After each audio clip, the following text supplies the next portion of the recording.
তোমাকে একটা জিনিস মনে রাখতে হবে, তুমি পরিশ্রম করবা, তুমি ভালো ফলাফল পাবে। তুমি ফাঁকিবাজি করবা, তারও ফলাফল পাবে। প্রত্যেকটা ভালো কাজের একটা রিওয়ার্ড আছে, আবার প্রত্যেকটা খারাপ কাজেরও পানিশমেন্ট আছে। হিন্দু ধর্মের একটা গল্প আছে এরকম। তাদের একজন রাজা ছিলেন, নাম ছিল গান্ধারী। একটি যুদ্ধে তার অনেকগুলো সন্তান মারা গেছিল। ঈশ্বরকে প্রশ্ন করলো, ঈশ্বর তুমি আমাকে এত বড় পানিশমেন্ট কেন দিলে, যে আমার সব সন্তান একটা যুদ্ধে মারা গেল? আমি তো এরকম কোনো খারাপ কাজ করি নাই, কোনো অন্যায় করি নাই। আমার যতটুকু মনে পড়ে, আমার জীবনে কোনো সিন, কোনো ক্রাইম করি নাই। ঈশ্বর তখন তাকে বলছিল, তুমি ছোটবেলা খেলাধুলা করছিলে, একদিন খেলার ছলে তুমি অনেকগুলা প্রজাপতি মেরেছিলে। প্রজাপতি মেরে তুমি গলায় মালা বানিয়েছিলে। ওই প্রজাপতি মারার পানিশমেন্ট হিসাবে আমি তোমার সন্তানদের। রাজাটি তখন বলল, আমি তো এটা খেলার ছলে করেছি। তখন ঈশ্বর উত্তর দিল, আমিও সেটা খেলার ছলে করেছি।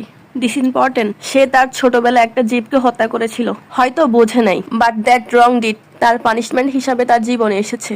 বুখারী শরীফে একটা হাদিস আছে। প্রাচীনা নামে একজন মহিলা ছিলেন, তিনি খুব খারাপ মহিলা ছিলেন। যে একদিন রাস্তা দিয়ে যাচ্ছিলেন, হঠাৎ করে দেখছিলেন একটা কুকুর শুয়ে আছে, অনেক তৃষ্ণার্ত কুকুরটা দেখে তার খুব দয়া হলো। সে পাশের থেকে কুয়ার থেকে পানি এনে তৃষ্ণার্ত কুকুরটাকে পান করালেন।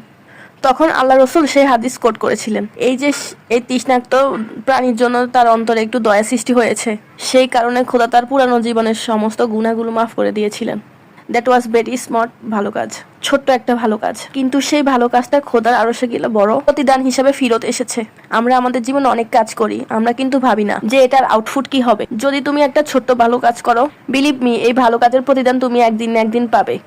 আর তুমি একটা ছোট্ট খারাপ কাজ করো, এই প্রতিদান তুমি একদিন না একদিন পাবে। এই জেনারেশন হোক, পরবর্তী জেনারেশন হোক, তুমি পাবেই পাবে।